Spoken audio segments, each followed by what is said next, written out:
Scapula কি বলবো আমরা? স্ক্যাপুলা। এই সময় আমাদের সুগারটা কি থাকবে? ট্রাকশনটা থাকবে না? 90 ডিগ্রি আছে, তাই না? ও আচ্ছা, সুগারটা 90 ডিগ্রি। অ্যাবডাকশন আছে, তাই না? এরপর আমরা কি করবো? আমরা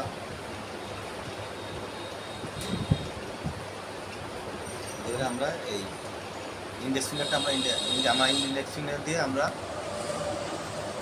পেশেন্টের থামটাকে আমরা একদম টান টান করে দেবো। শর্ত হলো এখানে থামটা খুব গুরুত্বপূর্ণ, কারণ মিটার নার্ভের ডিস্ট্রিবিউশন কোথায়?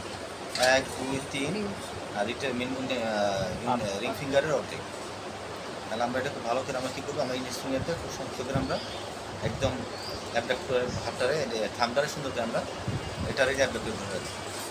এবার কী করবো? আমরা সুপাইনেশন। কী করবো আমরা? সুপারনেশন করব। পুরোপুরি সুপাইনেশন। এটা হলো অর্ধেক সুপাইনেশন, এটা পুরোনেশন, পুরোটা সুপাইনেশন করবো। প্রথম শর্ত, অনেকগুলো শর্ত আমাদের একটা প্রিন্সিপাল। তারপর হাতটা কী এক্সটেন্ড করবো? কী করলাম আমরা? এক্সটেন্ড করব। করার পর এবার আমি হাত সামনে দিয়ে যাবো। এই সময় হাতটা এমনি থাকবে, ডিপ্রেশন থাকবে, হাতটা ডিপ্রেশন থাকবে।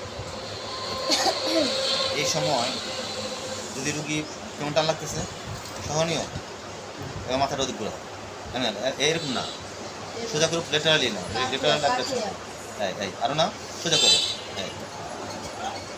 আরও টানটা পড়ে ফলেটা সোজা হচ্ছে না, আরও নিতে পারবা? বুঝতে পারছি? এই হওয়াটা পুরো। তাহলে এটা ডিপেন্ড করতেছে রুগীর অবস্থার উপর। যদি রুগী এইখানে অবস্থা প্রচণ্ড টান লাগে, ওদিকে না হয়তো সুযোগ থাকবে, কিন্তু এটা কিন্তু এরকম না, এটা হলো মাথাটা সরায় তারপরে। প্রত্যেকটা এই প্রিন্সিপাল ভালো করে মনে রাখতে হবে।